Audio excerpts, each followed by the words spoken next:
everyone, and welcome to Marketing and Sales Over Cocktails, the weekly podcast that helps you grow your business, improve your life, and enjoy yourself along the way. I'm your host, Alan Langer, and every week we try to bring you the best thought leaders, the best business leaders, and the best minds out there to help you succeed in business and in life. So sit back, relax, grab your pad, your pen, and your favorite beverage, and enjoy the next episode of Marketing and Sales Over Cocktails.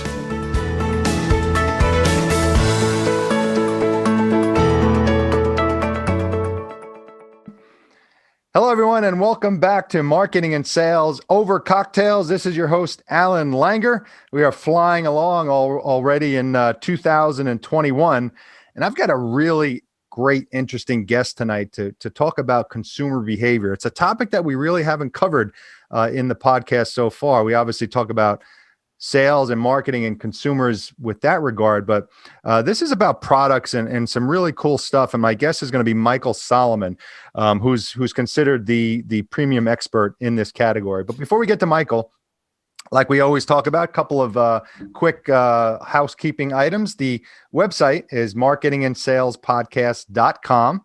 And the Ask Alan segment, if you want to send me a question, I get a bunch of great questions every week. Go to the contact section of that website, send me a question with your name and where you're from. And if I do read your question on the air, you get a free signed copy of my book. And we've got a good question coming from Peter from upstate New York later on that has to do with pricing and consumer stuff as well. So I am excited to talk to Mr. Michael Solomon. Michael, how are you tonight? Welcome to the podcast. Hey, thanks so much for having me on, and Happy New Year. Hopefully a better one.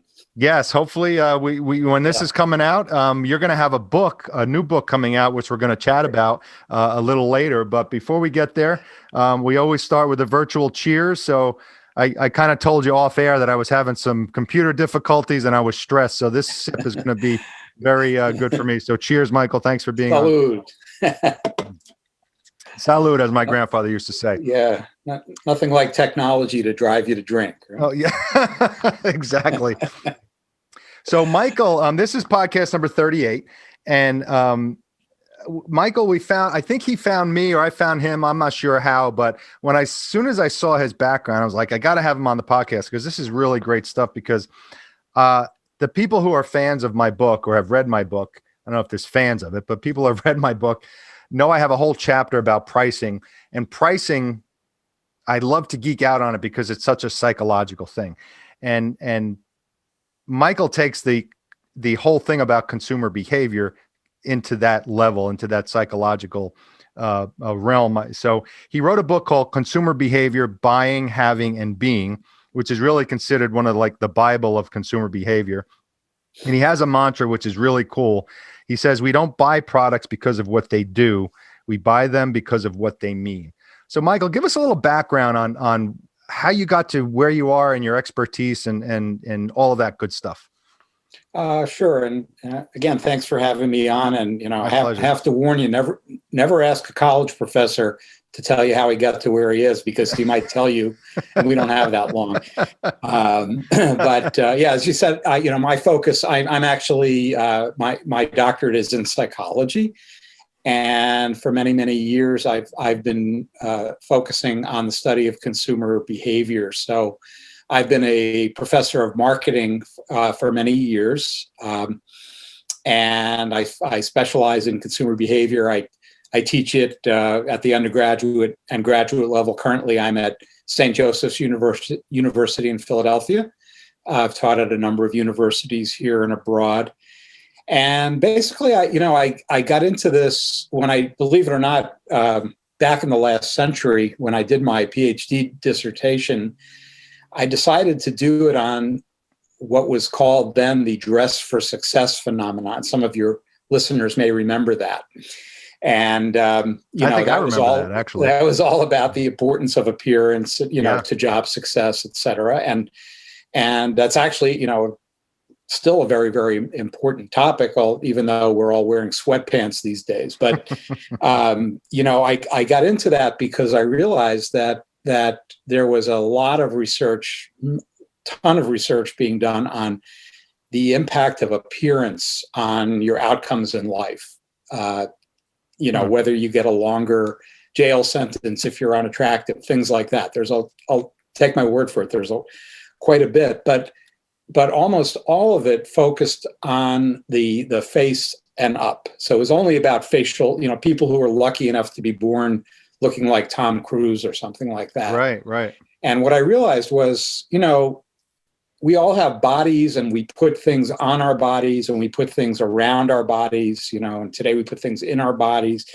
And nobody was really looking at the impact of possessions and our choice of what to wear, what to drive, how to decorate our homes, all those things, on the way we think about ourselves and the way we evaluate other people. So I did that.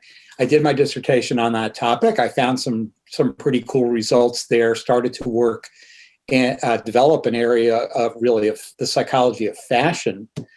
But I quickly branched out because I realized that, it's a lot more than clothing that has this impact. So in the early days of my career, I started working with companies like, for example, Levi Strauss. I became a national media spokesman for Levi Strauss in my early days because I did research on, believe it or not, the psychology of blue jeans and people's attachments to their favorite pair of blue jeans, et cetera.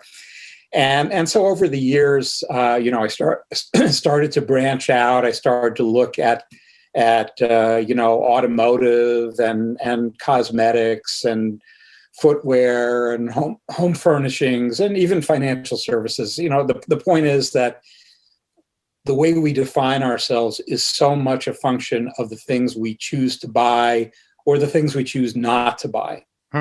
And so, I like to say we are what we buy and we buy what we are. And it turns out that's interesting, not just to academics. It's pretty interesting to business people, to marketing people, because the primary motivation we have in most cases, the way that we choose one brand over others is because, as you said, it's not what it does, it's what it means. And over the years, it's just been a great ride because, if you think about it, in so many categories, consumer-facing categories, you could have 5 or even 10 brands that are fairly competitive.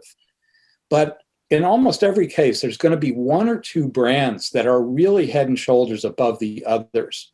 And you ask yourselves, why, whether it's Nike or whether it's Tesla or what have you. You can always pick out a few of the dominant players.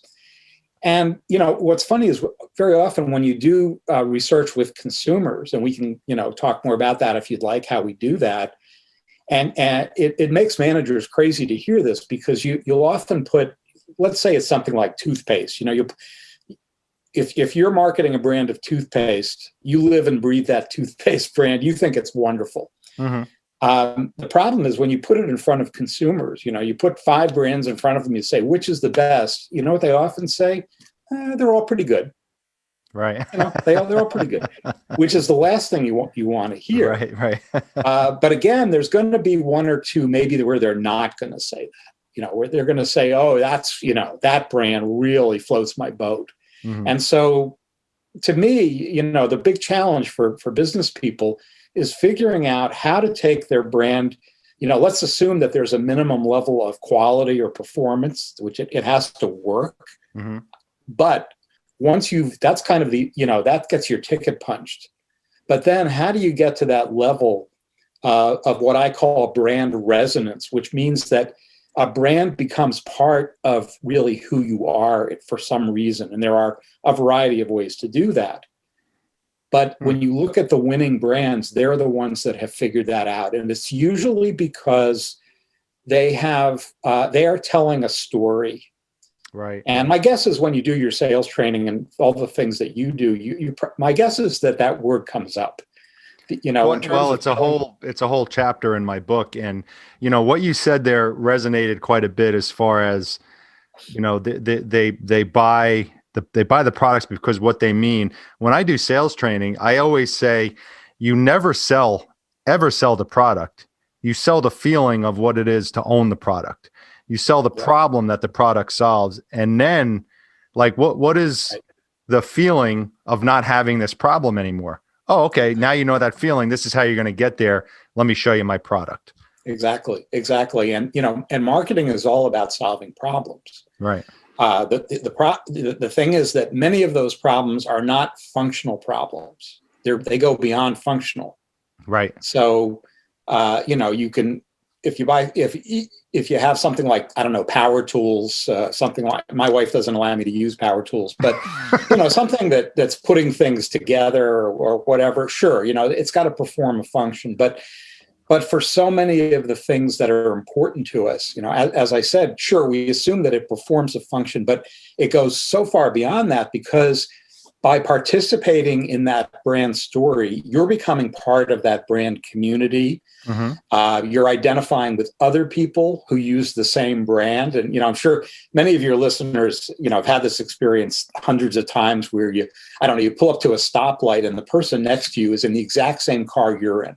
Right. And you're always interested to see, who is that, And you normally give a thumbs up or something, or, go, hey, another Jeep driver. But we like to connect, especially in modern, in the old days, the way people connected was in terms of where they were born, where they lived, because they lived the same place pretty much their whole life. Maybe their religion, that kind of thing. Today, a lot of the bonds that we form with people are not based on that, because they're no longer as relevant. Instead, they're based on the brands that we have in common. Wow. And so when people decide to join a brand, and sometimes it's called a tribe. Maybe you've heard that term, tribal marketing. Yep. If you're able to get into that tribe, and if the company is smart enough to encourage that, a great example comes to mind, Harley Davidson. Right. Again, my wife doesn't allow me to do that either, but she's really a very nice person. But, what Harley does is they recognize that people who drive Harleys feel a sense of kinship with other people who drive Harleys. So the way they promote and leverage the equity of that brand is, for example, they might sponsor, every summer in South Dakota, they have this massive bike rally. This past summer wasn't so great because it was a super spreader, but thousands and thousands of these bike riders are going to come from around the world, and they're going to bond with one another. They're going to buy the merchandise, and at the end of that week, their allegiance to that brand is even stronger than it was, because now they have bonded with other people who have the same preference. And so when you look at the success of many of these brands, and from a sales perspective, as I'm sure it's, you can be a great salesman, and I'm sure you can sell ice to Eskimos, right? But at the end of the day, it's all about, if I buy this brand, what does it say about me? And what does it say about me as someone who uses this brand as opposed to others? So we know, for example, that word of mouth, and, if you, what we know that advertising really doesn't sell brands. Advertising plays other roles.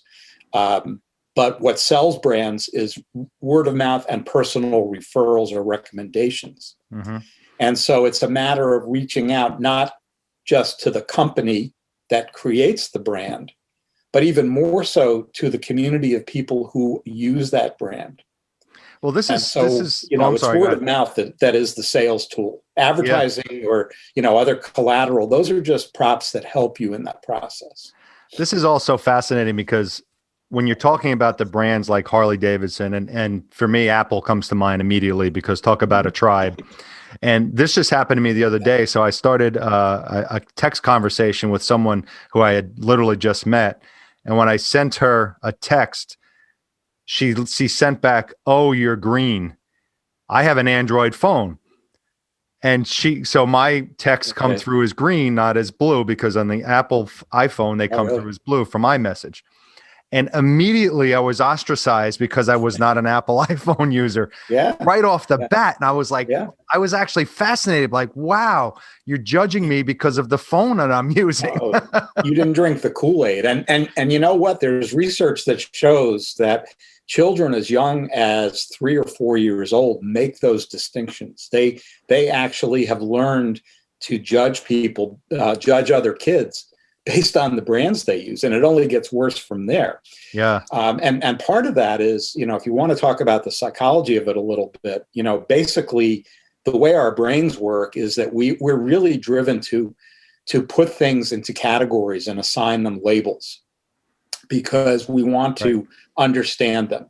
And the most basic label we use is good versus bad. Like, is this guy walking down the street toward me going to be a friend, or is he going to mug me? That's a very basic kind of thing. And then, there are other kinds of distinctions that we make, but as soon, how do we put people into categories when we don't know them? As you say, if it's a friend that you've known for 20 years, you can go beyond that. But if it's someone that you've met for the first time, what our brains do is we use the cues that are available to us. Most of them are visual, but not all. Mm-hmm. And so we look at them and we say, okay, they've got a certain, facial appearance. They have certain racial identity, gender identity. They obviously have certain lifestyle preferences because they ride a Harley or they drive a Tesla, or mm-hmm. they wear Adidas or on and on and on, or they're vegan, etc. So every one of the lifestyle choices that we make essentially puts us into a category, whether or not that category is accurate. The problem is that we often, even though it may be inaccurate, we're often very reluctant to change our minds. And so, to put it into your world, in the sales context, we make judgments about a salesperson, and the salesperson makes a judgment about the customer. They decide, for example, is he or she a good prospect? Can they afford what I'm selling, et cetera?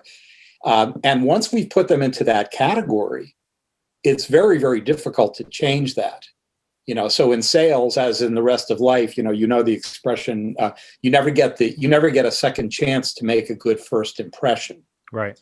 And that's a part of this. And that is actually correct, because once our brains have put us somewhere, we're kind of lazy in the sense that we don't want to revisit that assignment and say, no, actually, he belongs in this category. Right. So I want to dig a little deeper here, because what you're talking about is really got me thinking about, way beyond sales 101 and sales 102. It's like, when I get deep with some sales training, I start talking about, okay, now we need to start recognizing the personality that is in front of you. First of all, you got to know what personality you are and how you're going to relate to whoever's in front of you. How does that translate into consumer behavior? Like, I immediately think of, if I go to, let's say I go to Walmart, I'm looking for or even Best Buy, one of the big box stores, and I'm looking for a laptop, and there's literally 50 laptops. Mm-hmm. But I'm personality X and my girlfriend is personality Y. How does the company say, we're going to make this laptop? Do they say we want it to appeal to most personalities, or do they pick some how do they deal with that kind of consumer behavior? Well, it's a great question. It's more complicated than it sounds. Mm-hmm. I'm sure it is. But to boil it down, well, all right, let me start. So I'll start with a story. Back in the day, you've heard of a guy named Henry Ford. And of course, what was his genius? His genius was efficiency and, maximizing production, standardization. Assembly line, right. Yeah, the assembly line. Now, and that was great at the time because nobody else could make a car, pretty much. He was one of the first. And he was famous for saying, my customers can have their Model T in any color they want, as long as it's black. That's true. Now, the problem, and so when you're the only, guy out there and you're only selling black cars, guess what? I'm going to buy a black car if I want to get from point A to point B. So that was great until competition starts to enter, specifically General Motors. And, their insight was not everybody wants a black car. And some people can actually afford a car that's got more bells and whistles, on it than another car. And so their insight, they actually invented the concept of market segmentation, of creating these large groups of people that share something in common. So what they did was they created divisions like Chevrolet and Cadillac. Mm-hmm. Some of them are no longer with us, like Oldsmobile, et cetera, but many of them still are. And so, that was a really, really important milestone in marketing, because it meant it was a recognition that there's, in many, many cases, there's no such thing as a mass market where everybody is identical. Right. And so over the years, we start to see that companies and brands are competing on the basis of differentiating their offering from other offerings. And what that means is it actually is kind of a painful recognition that I will not sell to 100% of people. I can't expect 100% of people to like my brand. But what I can do is I can find that, 40% of people that really like my brand because it harmonizes with who they are, or it meets their needs in a certain way. And so for the last 100 years, pretty much, give or take, it's been a race to figure out how can we get that definition of who that person is to be more and more specific.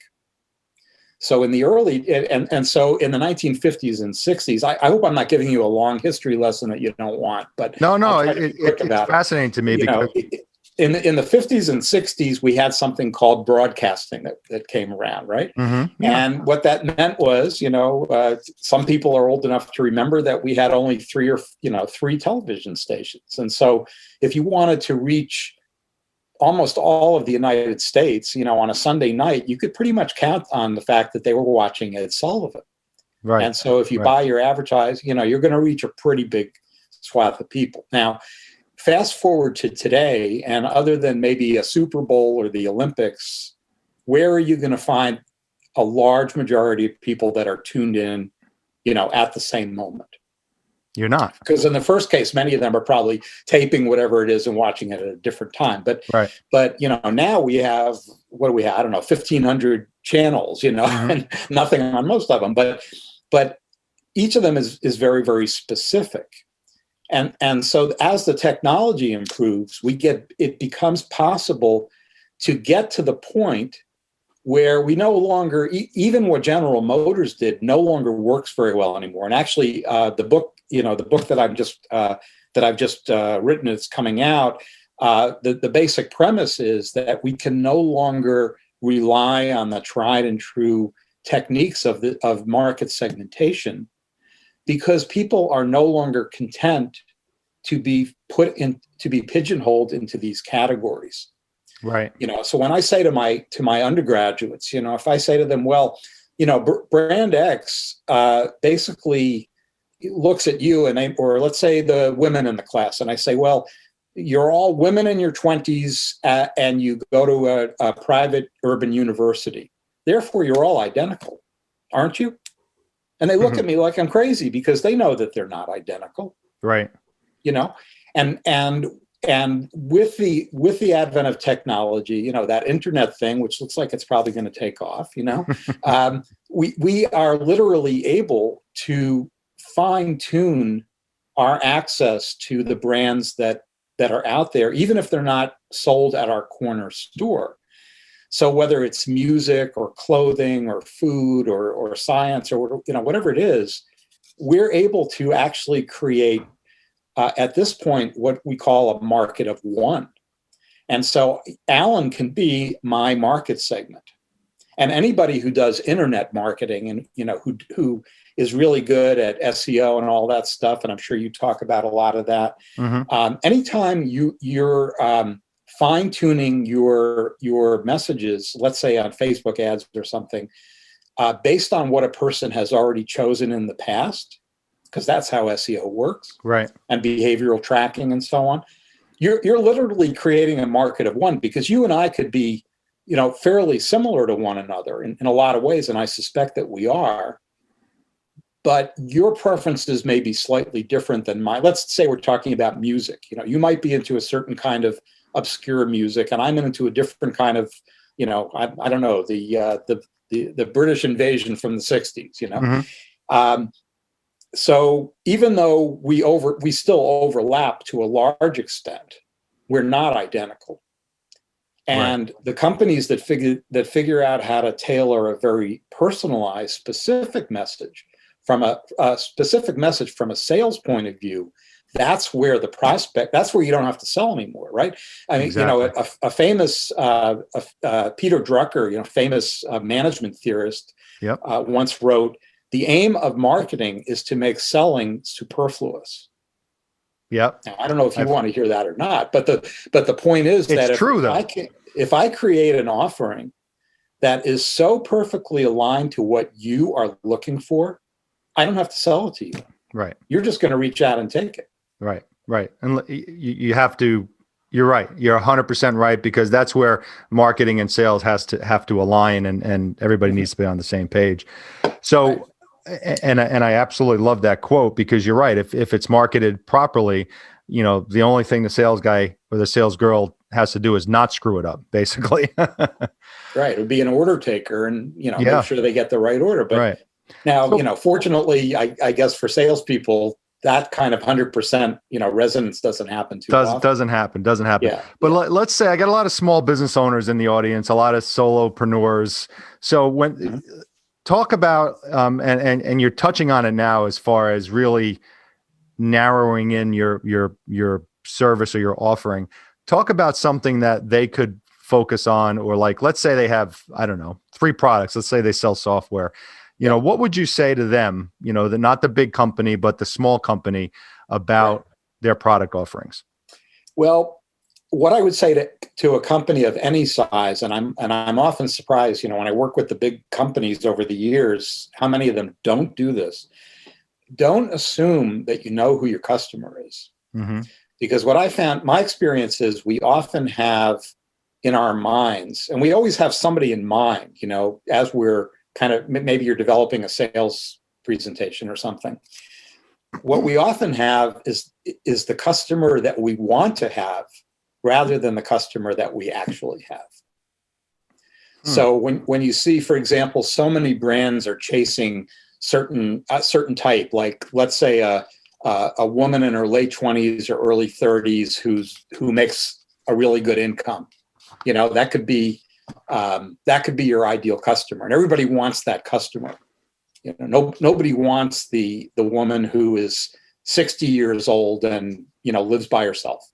Right. But the problem is that actually may be your customer, and there's lots of examples, for example, of retailers who try to go beyond their base. JCPenney being one of those, and they're on their last legs for that reason and for others. So the first thing I would say is this: don't sit on your butt in your office and speculate about who your customer is and whether they would like what you're planning to sell them.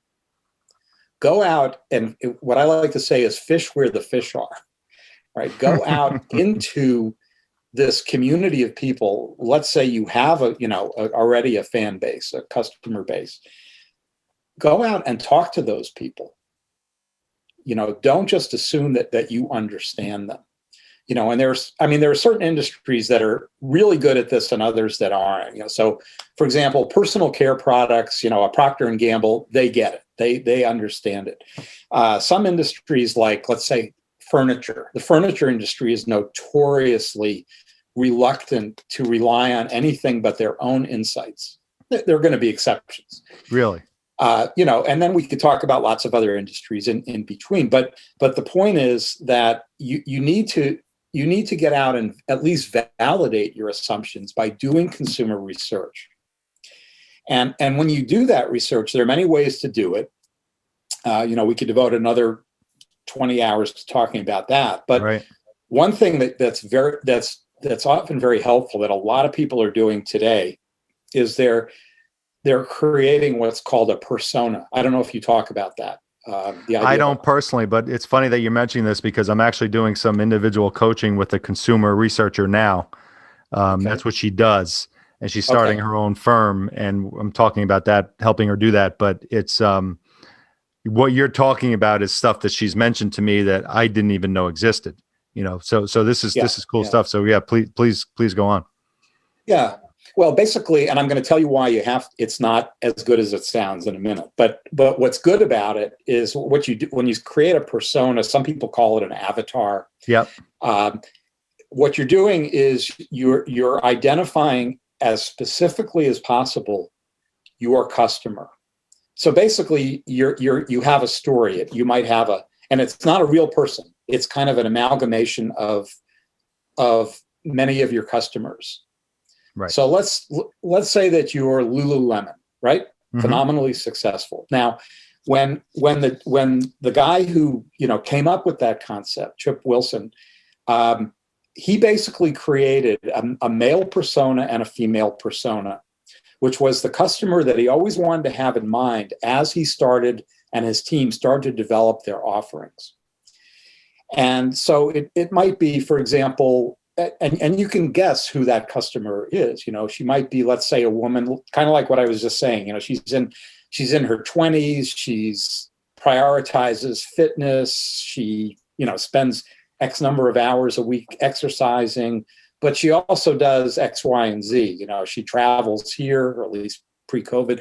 She mm-hmm. travels here and she does this on vacation, and she values this, and she politically she's that. She reads these magazines, she visits these websites, etc. And once you do that, you now go from saying, when you think about your customer and what do they need, it's not just some amorphous, woman or man, who likes to do yoga. Right. It's much more specific than that. And then when you give that to your team, or your team is developing this, you want to have that internal alignment. Because just like in sales, you want all your salespeople to be aligned in terms of what is the story they're telling about the company. Right? We call that internal marketing. Right. In some ways, just as important as external marketing. So now everybody's aligned with that, and they're able to be a lot more creative, and they're able to be a lot more vivid, if you will, because they're going beyond simple demographics, like it's a woman in her 20s. Mm-hmm. And now they're actually painting a picture of who she really is. And they can identify what are her touch points. In other words, let's not even just describe what she looks like. Let's talk about what her day looks like. She goes from here to here to here. Now, why is that important? Because if you, as a salesperson, want to connect with her, you need to know where to find her, because she's no longer sitting at home. Right. She's either going to websites or, after we all get vaccinated, she's on Wednesday nights, she, goes to this karaoke bar or whatever it is. and so and she's a terrible singer, in media stuff, they just call this omni-channel marketing, which means be where your customer is at, not where you want to put your messages. Put your messages where your customers are going to be. So for example, as some companies began to figure this out, let's say they wanted to target college students or young people, the amount of money they allocated to out-of-home advertising grew exponentially. So you start to see, for example, in bars, you might start to see these closed circuit, networks that advertise in bars. Mm-hmm. Yeah. And that's somebody figured out, to their credit, that guess what? That's where, these people are spending a lot of time. So mm-hmm. if I just advertise to them, on their favorite TV show, I'm not going to catch them. Yeah. So the persona, it consists of a very detailed portrait of who the person is, how they spend their life, what their values are. Now, I made the comment that it's not as great as it sounds. And the reason is that there's a certain qualification here. And that is that one reason I talk about consumer chameleons is that the modern consumer changes his or her identity, just like a chameleon changes their colors. The modern consumer changes their identity rapidly, sometimes several times during a day. So we become different people as we are involved in different parts of our lives. You're not the same if you're out on a date, you're not the same person as you are with your buddies watching a football game. Mm-hmm. Right? Hopefully mm-hmm. you're not. you're using different products, you're thinking about different things. And so getting the mistake you can make is once you create the persona, not being willing to deviate from the persona, right? And just thinking that all of your customers look exactly like that woman or that man. Right. So you have to recognize that even that woman, that, let's say, Lululemon customer is not always thinking about yoga. She's got other things. She's got professional things, maybe kids things, maybe she is a wine connoisseur, whatever it is. So the caveat is, it's really important, I think, and helpful, especially for small business people, to have this much more vivid picture of who their customer is and what their lives are like. But don't get hemmed in by that, because that persona is going to change. She's not going to be the same woman a year from now that she is now, with COVID or without it. She's going to change. And so you can't be, the problem that one thing I see a lot of business people do, both large and small, is that they do a little consumer research, and then they think they've ticked the box, and now they don't have to do it anymore. Yeah. And that is so untrue, because you get hemmed in by these outdated stereotypes, because each of us is a work in progress. Everybody who's listening or watching this podcast, including you and me, we're all a work in progress. We have certain things we're aspiring to. We're aging and we're changing our priorities. We're getting exposed to new cultures, to new destinations, to new music. And so every day when we get up, we're literally not the same person we were when we went to bed.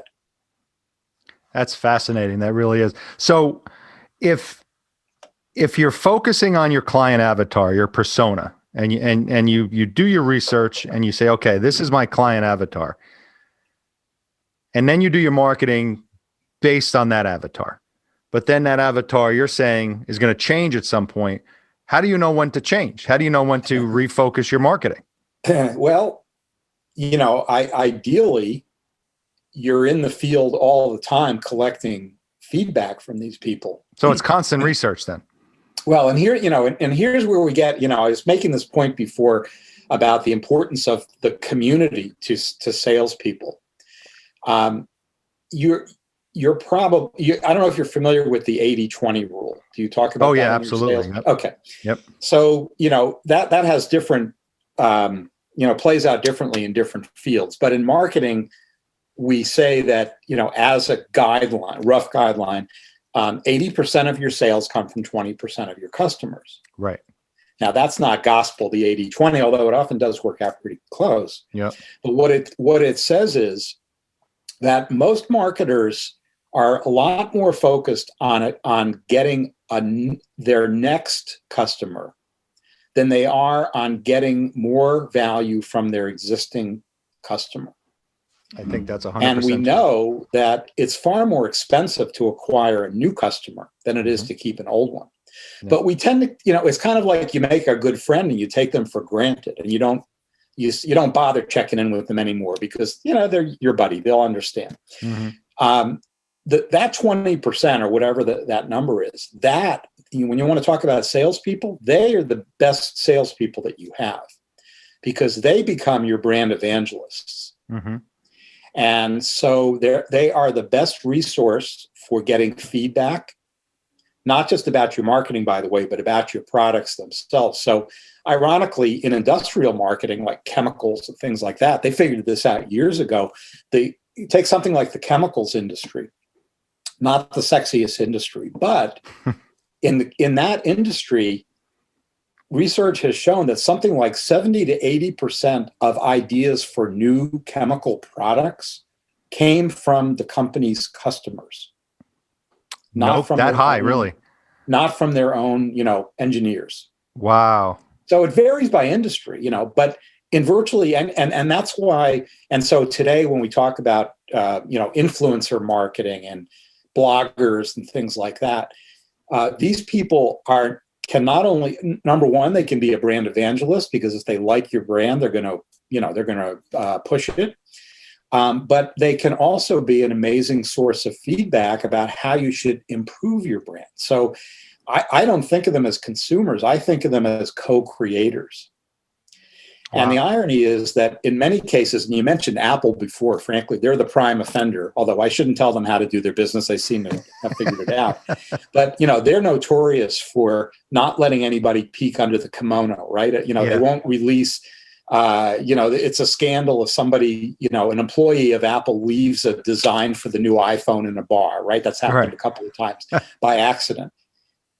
They won't release anything until it's ready to go. And for the most part, that is the exact opposite of the way business works today. Because in today's world, everything is always in beta. Yeah. And it's the software developers who figured this out, right? Because if you code software, you want to get it debugged by the people who are going to use your program.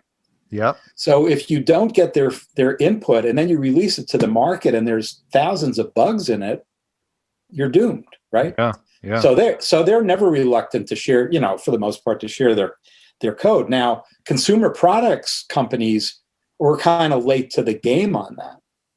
But the ones that have adopted that perspective have been extremely successful. I'll give you an example. Legos, the kids' toys, amazingly successful. They were on the, for a while, about, 20, 30 years ago, they were on the verge of bankruptcy. Yeah, I remember that. But what they did was they realized that they had this incredibly enthusiastic community of people out there, kids and adults, I guess, who love to make these Legos. And somebody, in that company had the insight, why don't we ask them what should be our newest Lego product? Wow.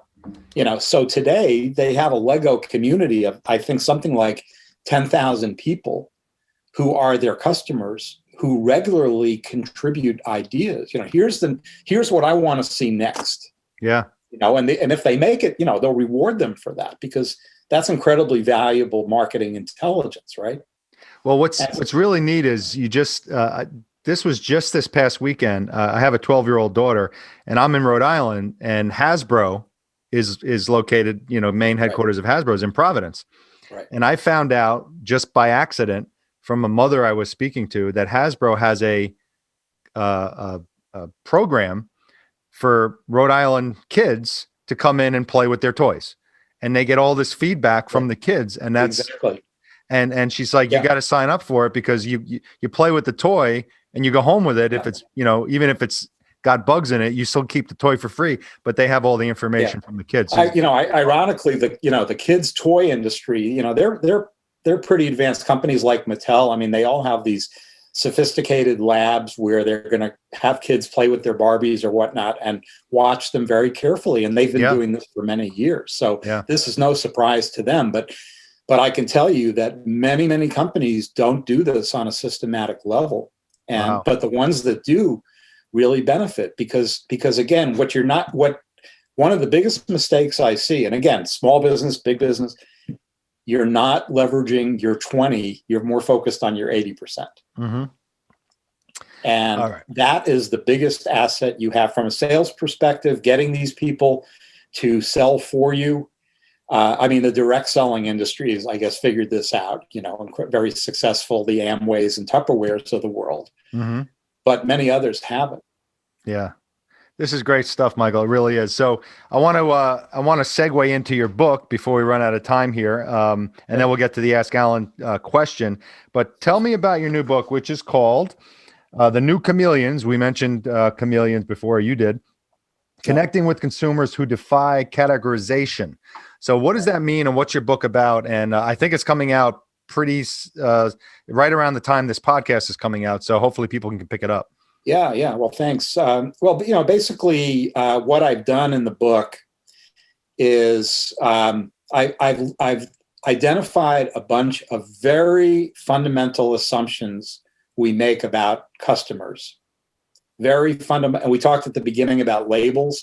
That what we tend to do is we like to put our customers into these convenient categories. And I'll give you an example or two. And then we act as if they have no identity other than being in that category. So what I've done is to identify a series of these fundamental assumptions, and then I've shown why they no longer are true. Oh, okay. So to give you some examples of those, online versus offline. Back in the 80s and 90s, should we have an online strategy? Well, today we know that, especially, from I see, with my undergrads, there's no distinction. They don't make the distinction between, they don't say I'm going online or I'm going offline. You and I might, you probably spend a lot of your life online, but I'm betting you at some level in your head, you're aware that you're either going back to the physical world or you're going online. These kids are not doing that. They're constantly, and I can tell you because they're sitting in my class looking at their phones. Right. They're constantly, so if you base your strategy on that distinction, you no longer have that omni-channel approach that we were talking about. So that's an example. Another one would be male versus female, right? Most consumer marketing is built around the idea that either men or women are buying a product. Today, if you look at the kinds of conversations we're having, not just in the US, but around the world, that distinction is no longer really relevant. We have a focus on the gay community, but also, many people who will not specify a gender. We have certain states where you're no longer required to specify a gender on your driver's license. Facebook gives you close to 60 options in terms of identifying yourself around gender. Sure.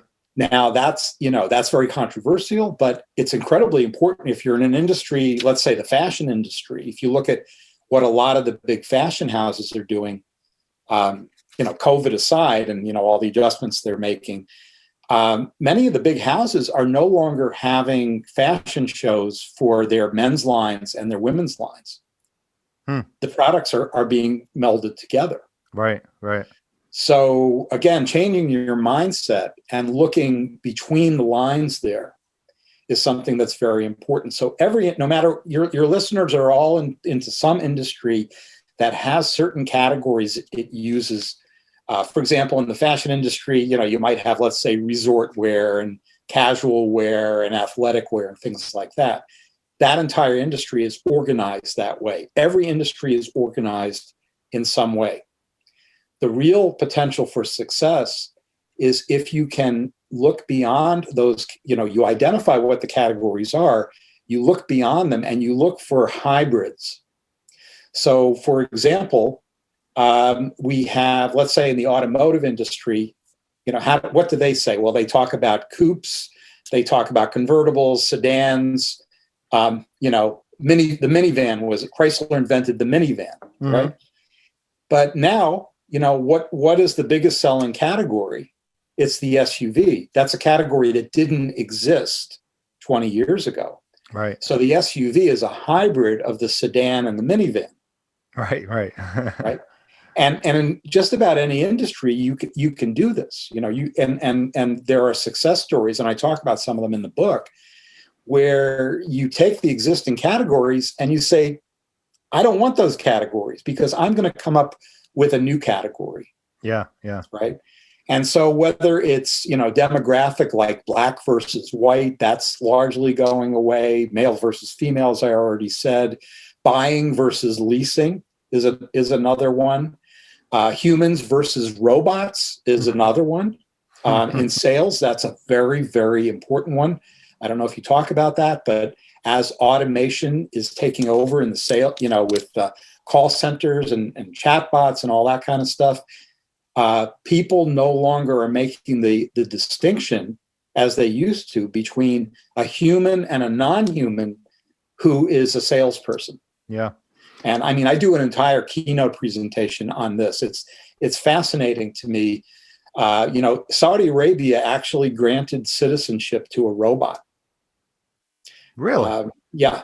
And there are and when you look at the numbers of robots or androids or cyborgs, however you want to define it, When you look at the sales of those that are as they're going to companies, whether it's financial services in Japan, you have a bank that has a robot assistant. Mm-hmm. When you look in stores like Lowe's, they have robots in some of their stores that are going up and down in the aisles. Yep, I've seen that. Yep.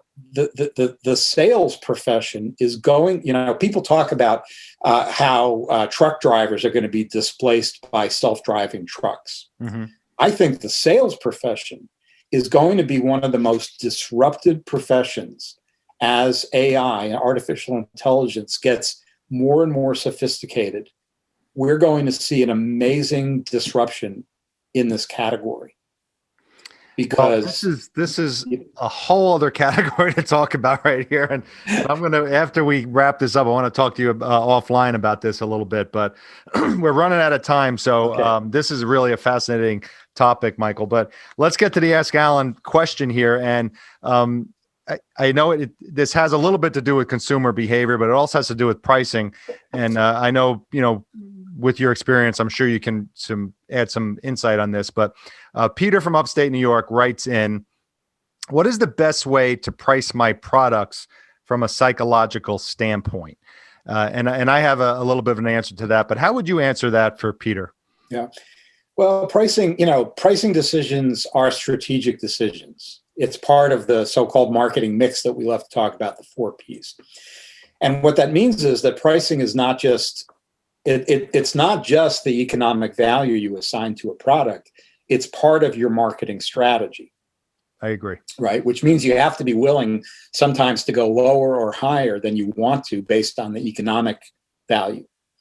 So, there's lots of kind of tricks. We talk about psychological pricing. So, one of the most common ones, all of your viewers know this, is odds versus evens. Okay. You're far more likely to see a price in odd numbers. Yep. And usually the 99. So something that's $399 is considered to be a lot cheaper than one that's $400. Correct. Yep. Right. It's fascinating. And the reason, one reason for that, the way I would approach the answer is that, again, getting into this notion of categories, and keep in mind, our brains, we're always assigning things into categories. So referent pricing means that when you assign a price, you have to take into consideration your competitors, obviously, where you are in the market. And you have to recognize that the way your customers assign value to your product is going to determine the price they expect to see. So to give you an example, I don't know, let's talk about appliances. Why not? Refrigerators, right? So you have, I'm no expert on refrigerators, but you have different price points, let's say. So you go to JCPenney or where Best Buy, whatever it is. And there are some, let's say there are, just make it simple. Let's say there's, kind of value priced ones, moderate, and then the super fancy ones. Mm-hmm. I'm sure there are more gradations, but let's just talk about those 3. Now, if consumers have decided, if consumers have decided for whatever reason that my refrigerator is a value price, it's a value-based, discounted, no bells and whistles refrigerator, then when they see the price, they're going to compare it not to all refrigerators, but to the ones in that category. There's that word again, right? So the first thing you need to understand is where, not just that consumers see that you sell a refrigerator or whatever you sell, but what kind of, where is it in that market space that's there? And is there the potential to change that perception, right? So let's say that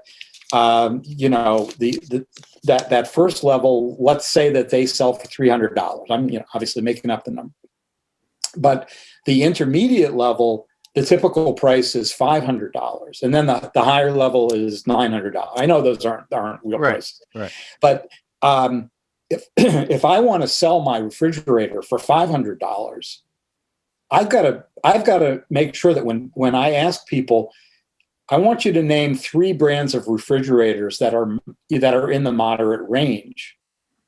I want to make sure that my brand comes up there, because if it doesn't, I can't charge that $500. However, if for some reason, if I say to people, name me the 3 fancy brands that you would find in a celebrity's home or on, HGTV or something. And if they name my brand there, and I'm only selling my brand at $500, I'm leaving money on the table, because I could be charging $900. Right. But the point is that I can't put the cart before the horse. I can't just assign a monetary value until I know what the psychological value of my product is relative to the other products in that space, and what are the other products people are comparing it to. So, there are many instances where brands make it difficult for people to compare. An example might be one of my favorites from a few years ago, frozen dog food. So it was a premier dog food, really good apparently, but it was in the frozen food section.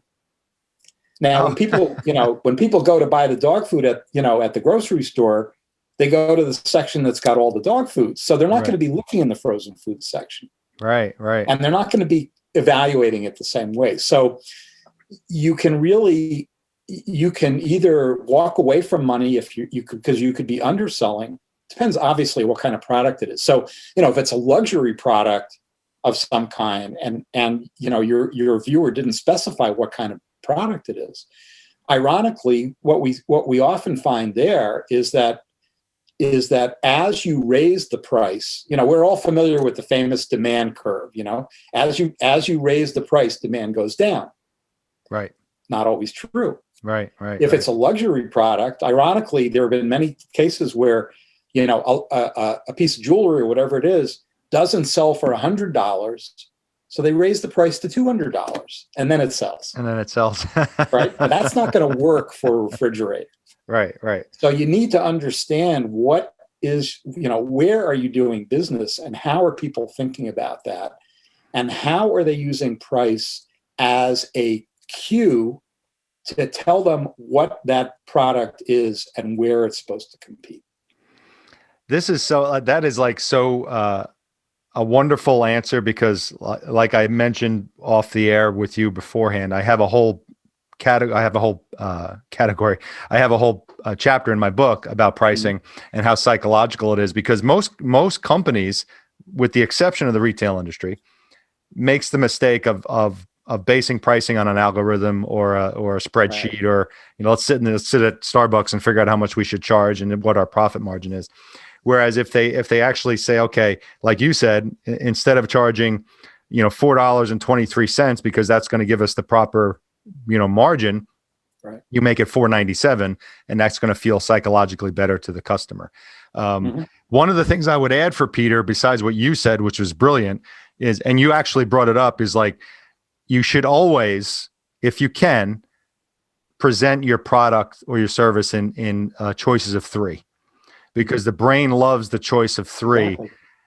And for me, I train where if you really want the customer to purchase the best. Let's say you're selling a service, and this service, that let's say you have bronze, silver and gold. That gold is the best bang for the buck and it's the best service to buy.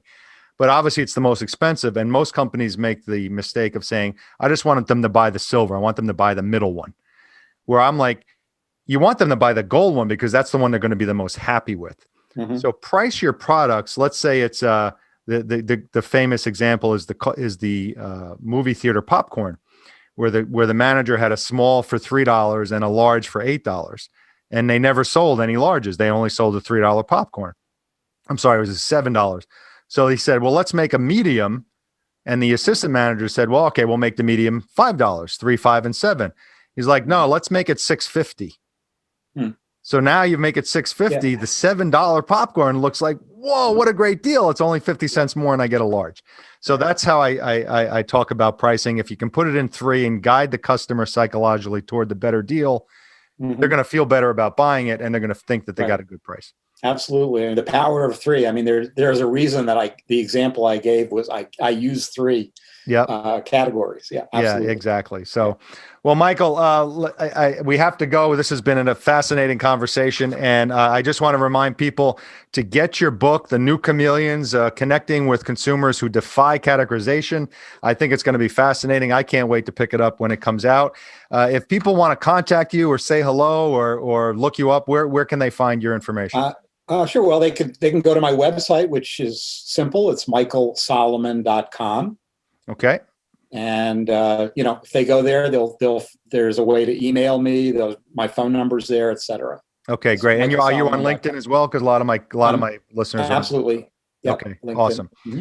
Well, Michael, thank you for your time. This has been great. I'm actually going to stay on after we're done because I want to chat with you about something else. But thank you, everyone else, for being here. Thank you, Peter, for your question. It was a fascinating question. We got some great answers from Michael. This has been Marketing and Sales Over Cocktails with Alan Langer. Remember the Ask Alan segment. Send me your question, and if I read it on the air, you're going to get a free signed copy of my book. Peter is getting one. It's going to be mailed out tomorrow morning. And we will, again, do that every week. So thanks for joining episode number 38. And we will see everyone next time.